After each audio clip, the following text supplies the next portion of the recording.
Ehorejeserwe African Girls Can Code Initiative neza kumara sabiti yona obwabeje barakorugahisha meri ya Chebambe Girls barukwebwa bukugu omunshonga zitari zimwe na zimwe ombya kanyabwenje aba baramune bahebwa bukugu oburumo kombeka za website barukoresa za karmagezi with the digital literacy skills necessary to thrive in the modern classroom learning, workplace, and contribute to society.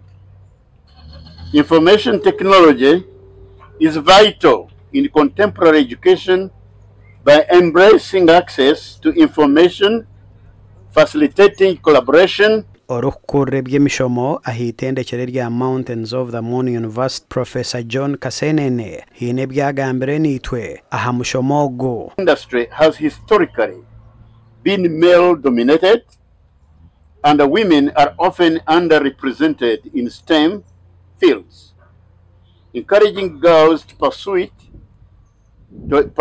IT careers helps to create a more diverse and inclusive workforce. Abawala okubanga we are taking part in this program. Ate kirungi nnyo kubanga omukisa baguwa abawala bokka nga si balenzi.